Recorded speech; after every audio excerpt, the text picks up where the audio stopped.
Sudah nampak di layar teman-teman semuanya? Sudah, Pak. Oke. Sudah, Pak. Siap.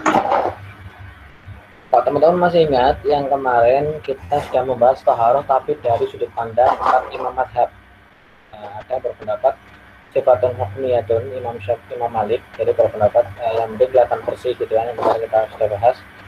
Tapi sekarang kita sudah mulai masuk taharah sudah dipahami oleh ulama-ulama di Indonesia. Saya khususnya mengambil di Muhammadiyah. Jadi di himpunan putusan terjih Muhammadiyah itu disebutkan, bahkan di beberapa ormas Islam juga ya, pasti berdasarkan Quran surat Al-Maidah ayat 6 ini yang menjadi dasar tentang toharoh atau bersuci.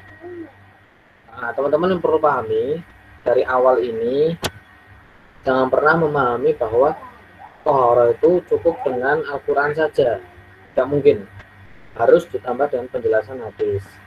Nah, di sini dalam Al-Quran dijelaskan cuma umum, teman-teman. Idza kuntum ila sholati faghsilu wujuhakum, bersihkan wajahmu, wa aydiyakum ilal marafiq, dan tanganmu sampai siku, wamsahu biruusikum, dan usaplah kepalamu, wa arjulakum ilal ka'bain, dan kedua kakimu sampai kedua mata kakimu. Kalau kita memahami ayat Al-Quran ini, kita berarti wudhu cuma begitu. Kita harus memahami dengan hadis yang lain dari Utsman bin Affan radhiyallahu anhu. Dia memperjelas wudhu itu dari cuci tangan, kemudian baca bismillah sampai cuci tangan, kemudian kumur-kumur, istinsyak, mengerupkan, masukkan air ke dalam hidung, kemudian wajah, tangan, gitu ya, dan seterusnya. Itu dijelaskan secara detail dalam hadis yang lain atau hadis sebagai penguat dari ayat Al-Quran itu. Jadi hadis itu berfungsi sebagai mubayyin atau penjelas dari ayat Al-Quran. Dan jangan pernah mempertentangkan antara Quran dan hadis, karena keduanya itu sama-sama sumber Islam dan pasti saling menguatkan. Oke, itu kemudian dijelaskan juga ketika kalian sakit, ketika kalian bepergian gitu ya, ketika kalian haid bagi perempuan gitu, juga dijelaskan. Oke, saya percepat teman-teman. Kemudian dipahami dari ayat Al-Quran itu dijabarkan oleh ulama Muhammadiyah. Dan saya pun juga dari NU, juga dari Persis juga ada yang menjabarkan juga sama. Gitu. Ya tadi itu dengan dimulai dan baca Bismillah. Hadisnya ibda bi Bismillahirrahmanirrahim. Mulai amalan apapun dengan mengucapkan Bismillahirrahmanirrahim. Kemudian niat ikhlas karena Allah. Niat ikhlas pun sudah berbeda-beda. Ada yang diucapkan, ada yang tidak diucapkan. Gitu. Jadi ini sudah menjadi pemahaman dari ulama-ulama di Indonesia. Kemudian kalau kayu arok, nah kalau kayu arok itu kita seperti apa ya, itu siwak gitu ya, siwak gitu. Kemudian berkumur, isap air, ya itulah teman-teman, saya itu sudah tahu lah gitu.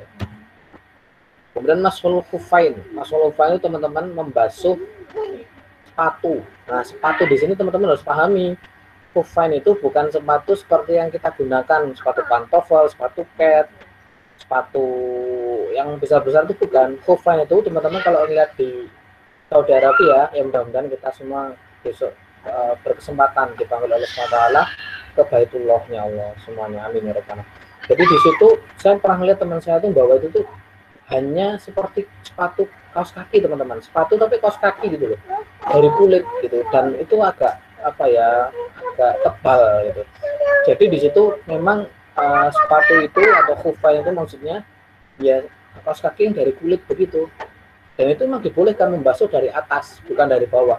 Padahal kalau dari logika ketika khufain itu atau kita pakai kaos kaki atau sepatu khufain itu, kita kan ketika jalan mesti kotor ya bawahnya, tapi dalam hadisnya dijelaskan yang atas yang dibersihkan. Nah itulah ibadah itu tidak bisa digunakan dengan akal atau logika, harus cukup sami'na wa ta'na dengan Quran dan hadis, selesai gitu. Oke, kemudian hadas kemarin juga kita bahas ya, ada mandi ya teman-teman. Mandi itu saya pernah ngajar di beberapa prodi lain. Saya tanyakan, mandi wajib pernah belum? Pernah Pak. Intinya gimana? Ya intinya bahasa semua Pak, itu udah mandi wajib loh. Kalau itu bukan mandi wajib, bisa jadi itu juga mandi bebek, juga bisa jadi begitu. Tetapi mandi wajib di sini teman-teman harus pahami ketika membersihkan kemaluan dengan tangan kiri, kemudian tangan kanan memegang gayung atau tempat air gitu, atau selang kalau sekarang ya gitu. Intinya itu dilakukan 1, 3, 5, 7, terserah membersihkan berapa kali, yang penting ganjil. Kemudian berwudu setelah membersihkan tangan, kemaluan, kemudian secara ganjil, kemudian wudu seperti wudu sholat, kemudian membasuh rambut sebelah kanan, basuh rambut sebelah kiri, kemudian badan sebelah kanan, badan sebelah kiri, kemudian kaki kanan, kaki kiri. Yang menjadi perbedaan pandangan ulama itu adalah ketika membasuh kaki. Kan di situ hadisnya seperti wudhu sholat gitu. Hadisnya begitu. Nah, ketika seperti wudhu sholat itu ulama berbeda pandangan. Ada yang mengatakan ya wudhu sholat kecuali kaki, karena kaki ada yang dilakukan di akhir mandi wajib. Ada yang mengatakan begitu, tapi kalau saya pribadi mengambil pendapat yang awal. Jadi seperti wudhu biasa ya udah wudhu sholat gitu. Ya untuk wudhu sholat ya sampai kaki, bukan hanya sampai rambut, nggak sampai kaki gitu. Nah, itu berbeda pandangan ulama. Silakan teman-teman di situ bebas mau memilih yang mana. Kemudian tayamum, teman-teman bisa perhatikan antara NU dan Muhammadiyah dengan versi sudah beda-beda gitu. Ketika Muhammadiyah tangan dulu, tangan ambil debu, kemudian ditiup, kemudian wajah, kemudian tangan. Ada juga yang ketika tayamum itu dari tangan dulu, kemudian wajah. Ada juga yang ketika ngambil debu ditepukkan gitu. Jadi itu udah berbeda-beda, dan itu semuanya masih dalam koridor yang dibolehkan dalam syariat. Kemudian izalatun najas itu ketika kemarin teman-teman membersihkan najis ya, ada yang dikerik, disikat, dijemur, dicuci, itu udah macam-macam. Yang penting sifat-sifatnya hilang, baunya hilang, rasanya hilang gitu. Maksudnya nggak ada bau yang menyengat, rasanya juga hilang, bau rasanya itu nggak berubah, mulai tetap bersih gitu loh, nggak kotor, dan sifat-sifatnya juga nggak terlihat kotornya.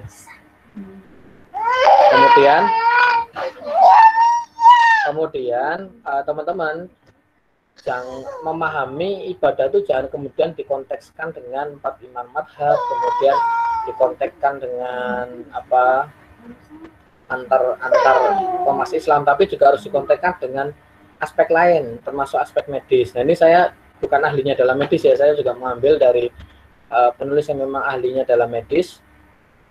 Satu ya teman-teman, pahami, rukuk dengan posisi yang benar itu akan memberikan manfaat, antara lain satu, menjaga melekatnya tulang tungging dengan tulang belakang sehingga persendian menjadi licin. Ya, ini bagi wanita, tulang tungging melekat dengan tulang belakang maka mengakibatkan persendian kaku dan tulang pinggul menyempit sehingga sulit melahirkan. Jadi ketika rukuk pun itu ada manfaatnya buat perempuan gitu, bisa memperlancar untuk ketika melahirkan. Kemudian dapat memperbaiki letak bayi yang kurang baik bagi ibu yang sedang hamil. Jadi ketika rukuk pun bisa mengubah letak bayi yang kurang baik. Ada terkadang bayi lahir sungsang gitu. Maksud sungsang itu kepalanya di atas gitu ya, artinya atau kakinya di bawah gitu. Jadi sampai akhirnya lahirkannya harus dengan dioperasi sesar gitu. Bisa jadi karena rukuknya kurang gitu. Kalau alam itu kan sebagai ikhtiar kita ya, ini salah satu penelitian begitu. Kemudian memperlancar sirkulasi darah dari jantung ke seluruh tubuh gitu. Jadi ketika otak itu rukuk juga baik untuk mengganti sirkulasi darah ke otak gitu. Dan juga menghindarkan diri dari penyakit tulang belakang itu osteoporosis, encok dan lain-lain lah gitu. Kemudian yang anak-anak juga begitu, posisi duduk yang kurang baik saat belajar, penyakit kiposis dan lain-lain lah, itu bisa menghindarkan dari penyakit-penyakit itu ketika rukuknya benar. Sampai ada penelitian dari Dr. Zaidul Akbar itu kan yang menjelaskan bahwa setiap waktu sholat itu waktu boleh ini sebenarnya waktu istirahat gitu. Istirahatnya dengan cara apa ya? Sholat itu ruku, sujud itu istirahat kita, istirahat tubuh kita gitu.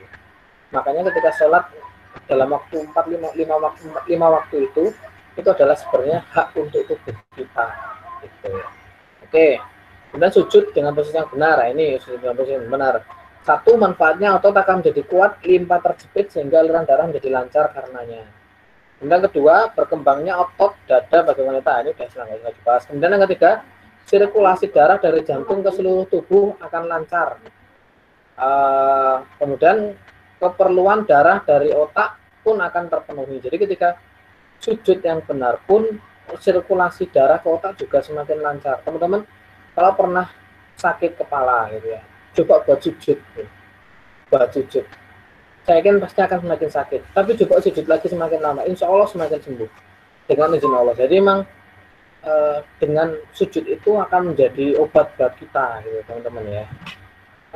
Termasuk istri saya dulu ketika hamil anak saya yang pertama ini, saya selalu minta istri saya banyak sujud dan rukuk.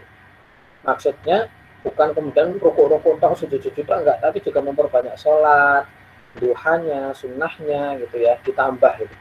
Karena apa? Ya untuk proses kelahiran lancar gitu. Alhamdulillah dengan izin Allah ketika melahirkan juga enggak sakit. Saya tanya ke istri saya, katanya yang sakit itu ketika dijahit malah sakit mas ketika dijahit gitu. Ya itulah mungkin salah satu hikmah dari sujud dan rukuknya diperlama dan diperbanyak. Kemudian duduk tahiyat, manfaatnya apa? Itu perhatikan teman-teman ya, duduk tahiyat yang benar tuh iftirash begitu, tawarruk begitu.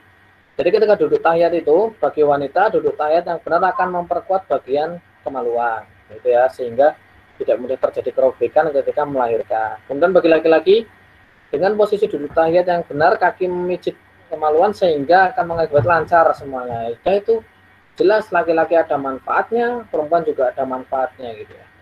Telapak kaki kanan yang dapat menanggulangi penyakit kaki letter yang biasanya tidak tahan berdiri atau berjalan.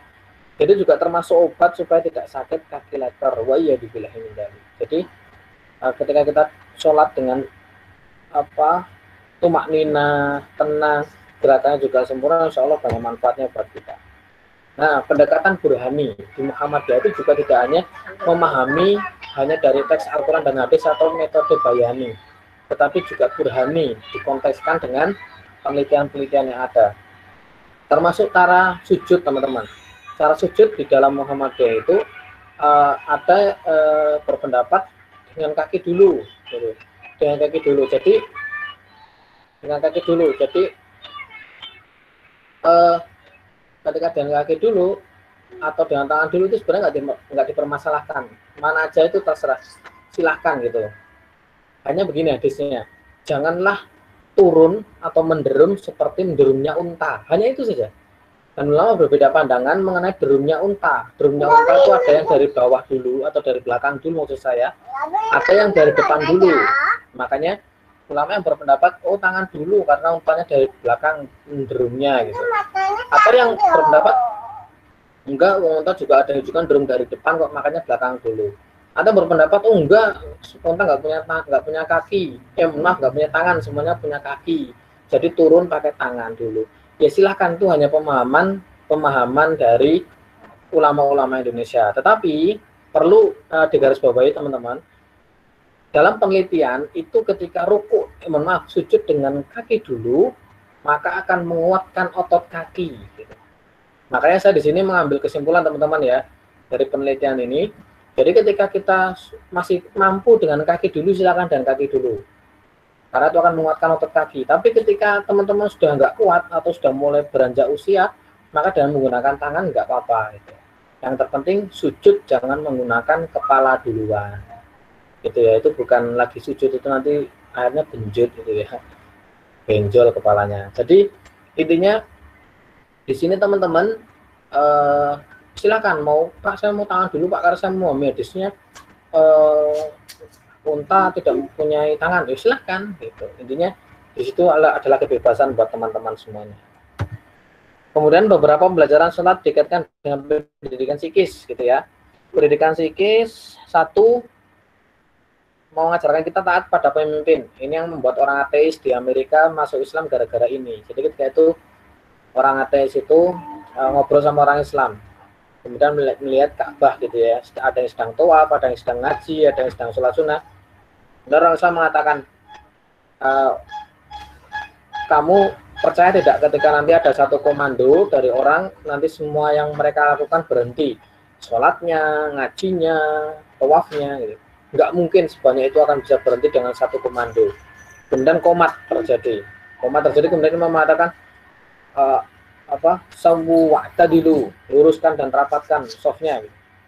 Semuanya berhenti, tawaf berhenti, ngaji berhenti, sholat sunnah berhenti, dan itu halnya orang ateis itu mengatakan ini bukan agama manusia.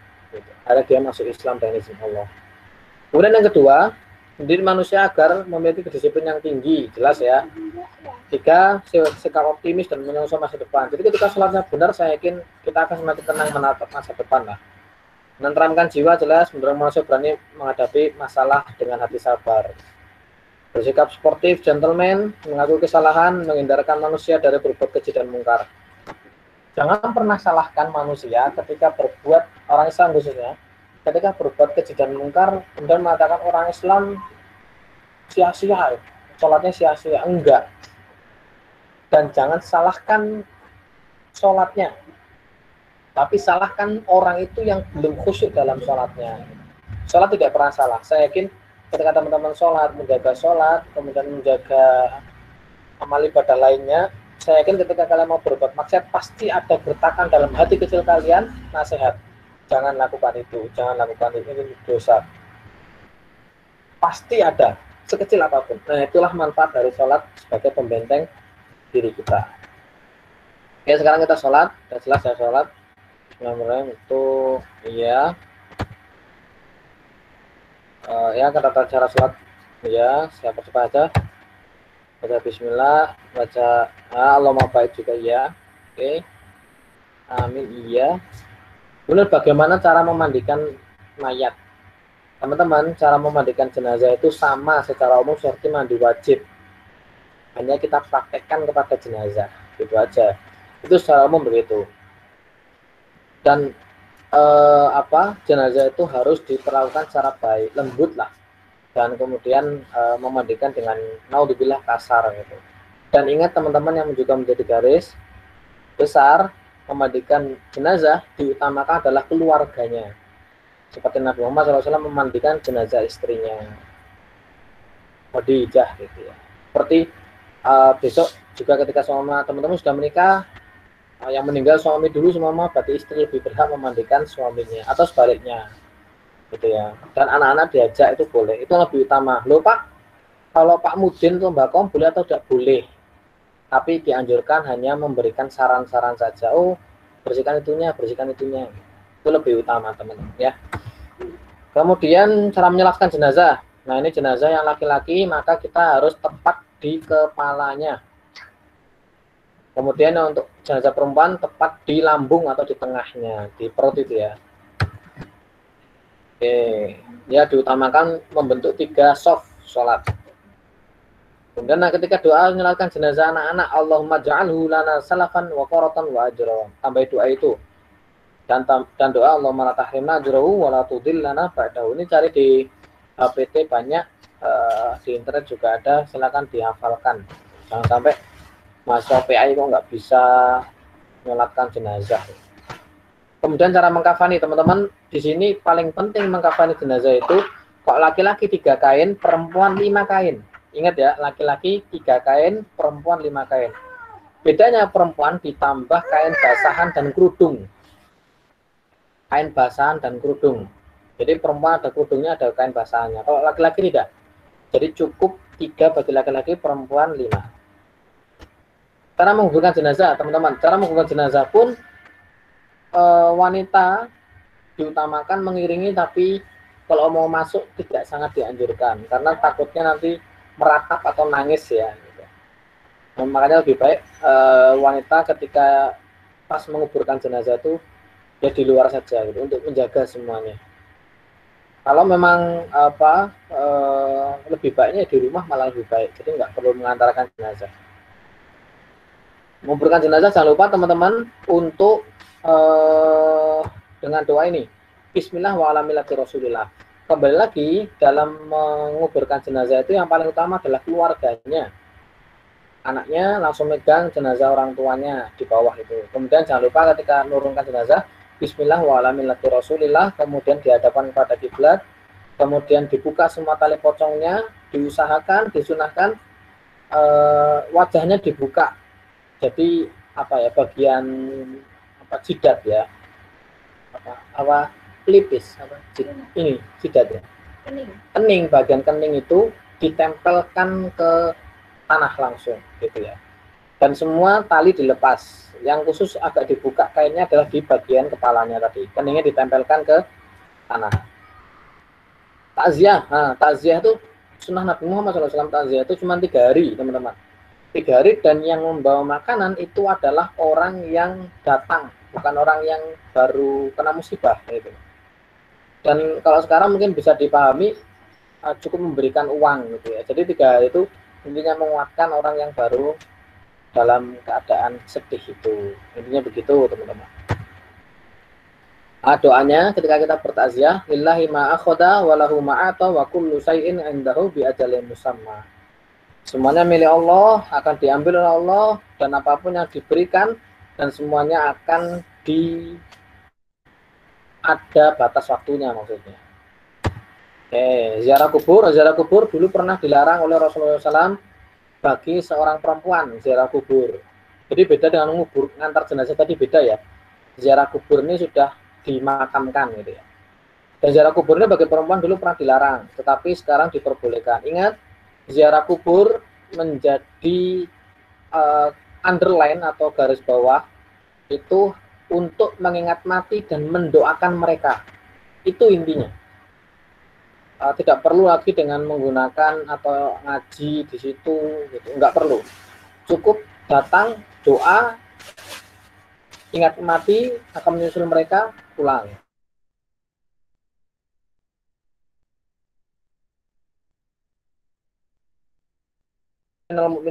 Muslimin wa inna insyaallah bikum lahikun, boleh.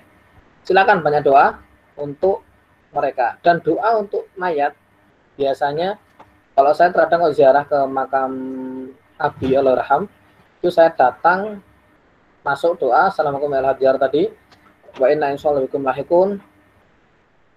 Kemudian saya masuk sampai kuburannya, saya doakan Allahumma warhamhu wa'afi itu, kemudian Allahumma la tahrimna ajra wa tudillana ba'dahu, kemudian sampai doanya Allahumma firli, saya sebutkan namanya. Sama saya namanya Haditoyo gitu. Allahumma firli Haditoyo bin Sukman bin Juraim warfa darajatahu fil mahdin wa khlufu fi aqibi fil qabri wa firana wa lahu ya rabbal alamin wa fsana fi qabri wa nabir lahu fi Allahumma firli Allahumma sabbithu gitu. Dah.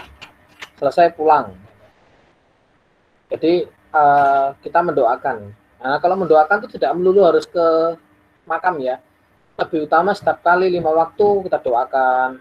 Waktu azan kita doakan, bepergian kita doakan, selesai sholat kita doakan gitu ya. Waktu hujan kita doakan, waktu Jumat sore kita doakan, antara azan dan iqamah kita doakan. Jadi waktu-waktu mustajab lain juga banyak untuk doa orang tua kita atau sesepuh-sesepuh kita yang sudah meninggal dunia. Oke, mungkin itu teman-teman semuanya